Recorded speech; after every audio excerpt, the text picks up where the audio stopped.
Assalamualaikum warahmatullahi wabarakatuh. Salam sejahtera untuk kita semua. Semoga kita dalam keadaan sehat walafiat, tidak kurang satu apapun, dan tetap semangat. Perkenalkan, nama saya Asep Syaiful Bahri, SPM SI 4. Pada kesempatan kali ini, kita akan masuk ke dalam materi 1 mengenai menangani legalitas desa wisata.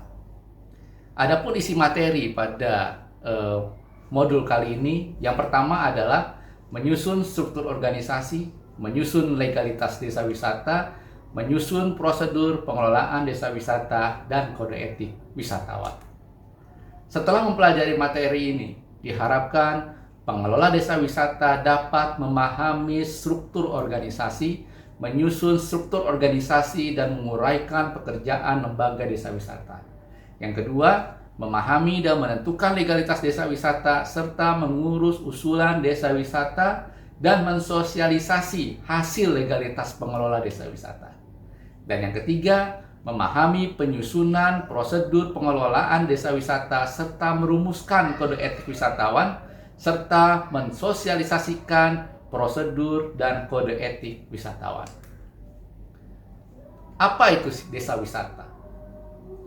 Desa wisata merupakan suatu bentuk integrasi antara atraksi, akomodasi, dan fasilitas pendukung yang disajikan dalam suatu bentuk struktur kehidupan masyarakat yang menyatu dengan tata cara dan tradisi yang berlaku.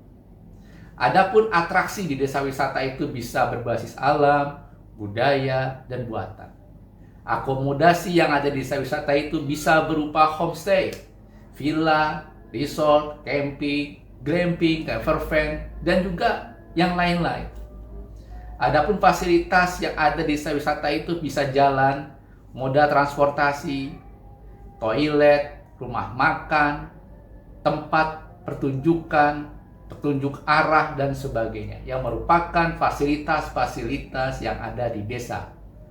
Adapun struktur kehidupan masyarakat itu adalah mata pencaharian masyarakat itu sendiri. Seperti apa? Seperti petani, seperti nelayan, pekebun, dan juga mungkin kearifan-kearifan lokal, di mana di dalamnya pasti terdapat nilai masyarakat, budaya masyarakat, adat istiadat, dan juga yang lainnya.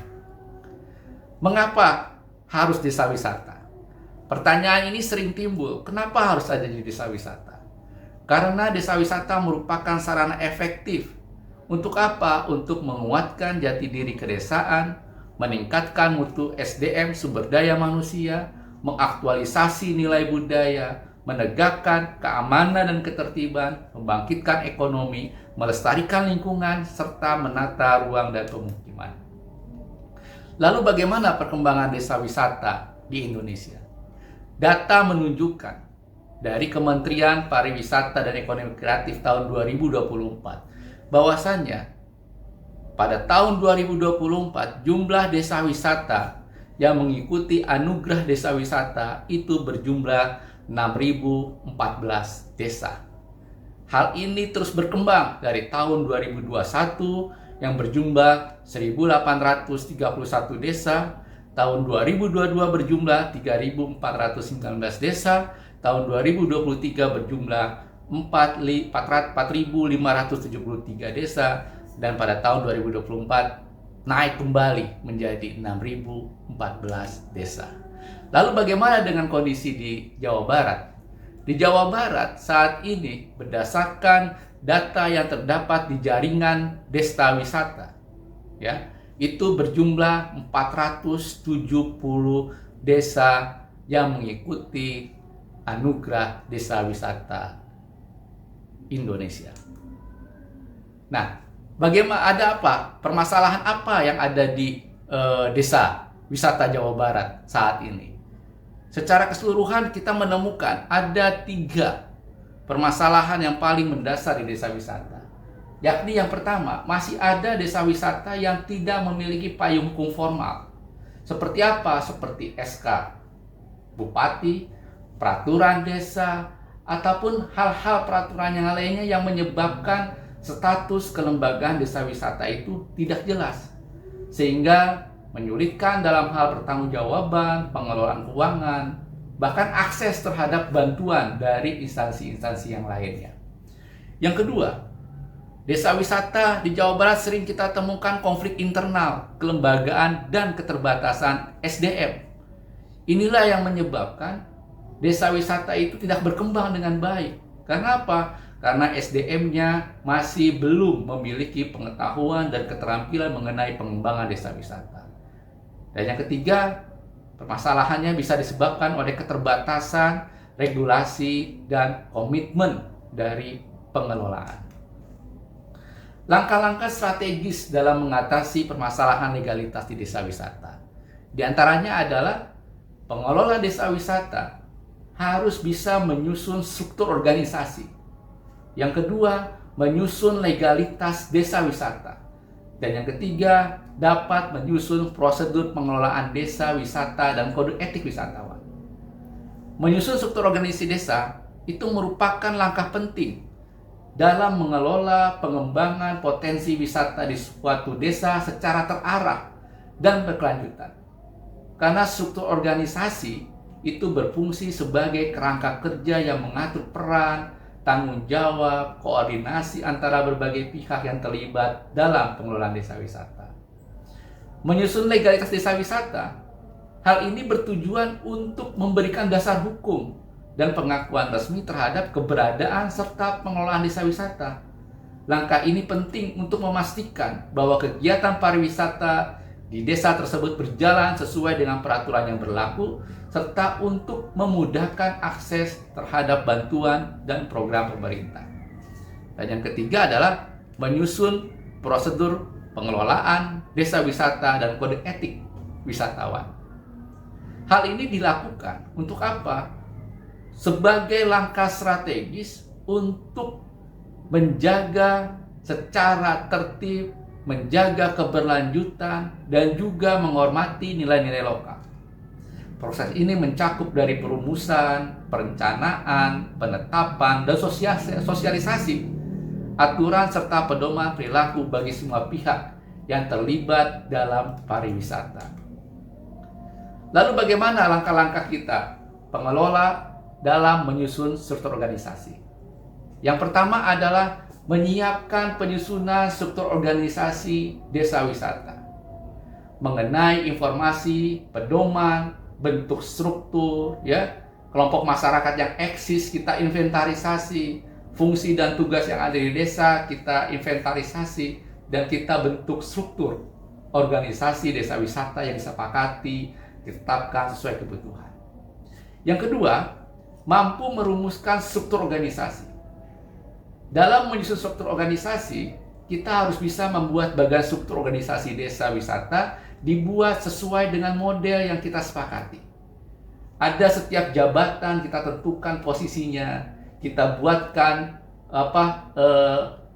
job desk-nya, kita buatkan uraian kerjanya, kita buatkan jumlah tenaga, manajemen, serta struktur yang utama yang ditentukan oleh sebuah jabatan yang ada di organisasi tersebut.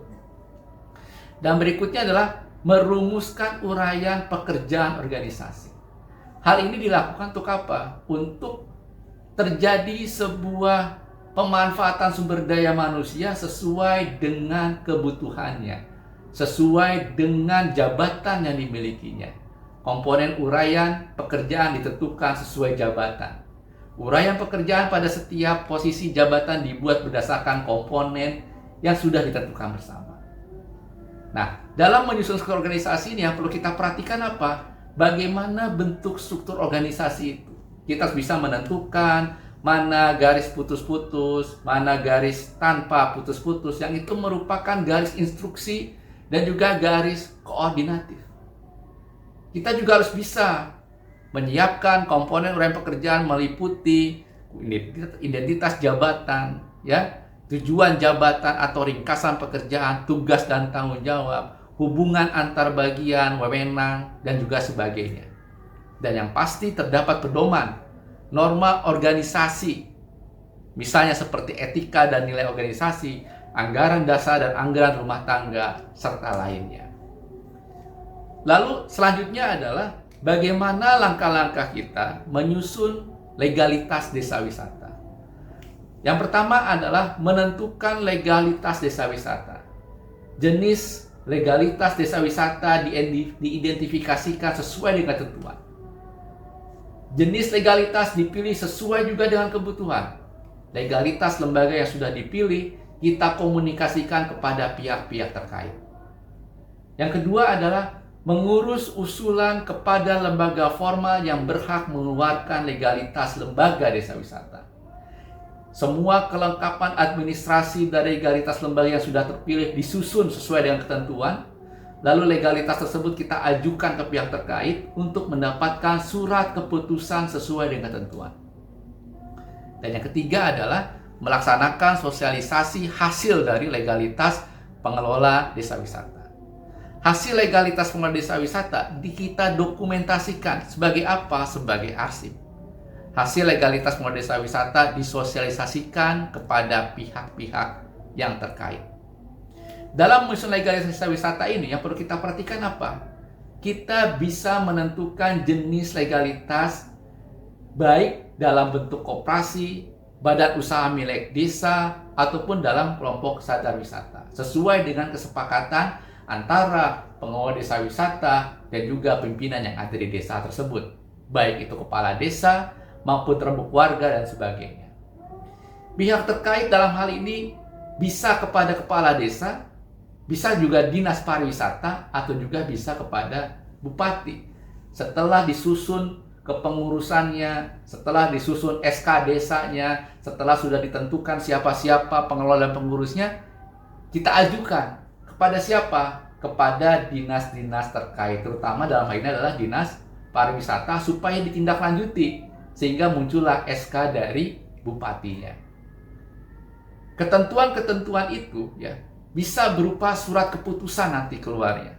Ada juga surat yang kita sampaikan kepada pedoman kelompok sadar wisata. Langkah-langkah menyusun prosedur pengelolaan desa wisata dan kode etik wisatawan.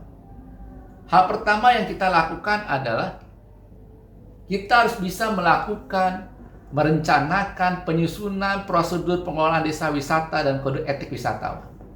Yang harus kita perhatikan apa dalam hal ini? Yang harus kita perhatikan adalah sumber daya yang diperlukan dalam penyusunan prosedur pengelolaan desa wisata dan kode etik wisatawan kita siapkan sesuai dengan kebutuhan. Jenis-jenis potensi dan kebutuhan prosedur pengelolaan desa wisata dan kode etik wisatawan diidentifikasi sesuai dengan kondisi yang ada di desanya. Langkah berikutnya adalah merumuskan prosedur pengelolaan desa wisata. Tahapan pekerjaan dibuat sesuai dengan kebutuhan organisasi. Bagan alur pekerjaan dibuat agar mudah dipahami oleh pengelola desa wisata. Berikutnya yang ketiga adalah merumuskan kode etik.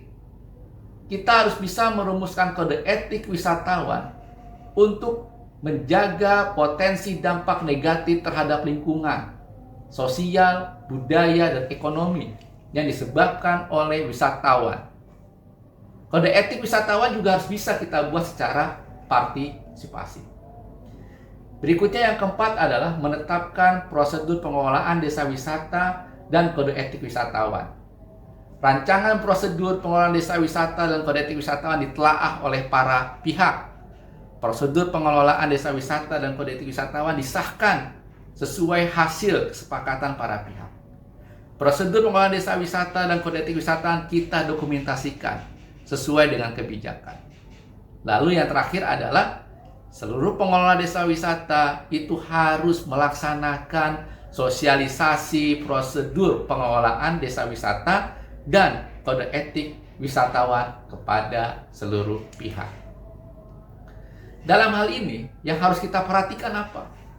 Yang harus kita perhatikan adalah sumber daya dalam hal ini itu kita lihat dari pengurus lembaga desa wisata. Pemerintah desa, pemangku adat, tokoh masyarakat, dan tokoh agama. Potensi dalam hal ini bisa berupa daya tarik wisata, sumber daya manusia, karakteristik juga calon wisatawan. Kita buat bagan alur sehingga wisatawan bisa memahami hal-hal yang bisa dia lakukan dan juga hal-hal yang tidak dapat dilakukan di desa wisata. sehingga wisatawan yang berkunjung bisa memahami bagaimana dia bertindak, bagaimana dia berlaku di desa wisata. Hal inilah yang menjadi penting kenapa kode etik wisatawan itu harus bisa kita terapkan di desa wisata. Lalu apa manfaat terbesar dari adanya legalitas desa wisata? Yang pertama adalah adanya kepastian hukum dan perlindungan kepada pengelola desa wisata dan juga berbagai macam aktivitasnya tentunya. Yang kedua adalah akses kepada bantuan dan dukungan dari pemerintah. Yang ketiga, peningkatan kepercayaan dan promosi. Selanjutnya, manfaat dari legalitas desa wisata adalah adanya pemberdayaan masyarakat lokal, pengembangan ekonomi lokal, dan juga yang terakhir adalah pengelolaan potensi dan pelestarian lingkungan, budaya, serta masyarakat desa wisata. Demikianlah materi yang pertama kali ini, semoga bisa bermanfaat dan sampai jumpa kepada materi berikutnya. Terima kasih. Assalamualaikum warahmatullahi wabarakatuh dan tetap semangat.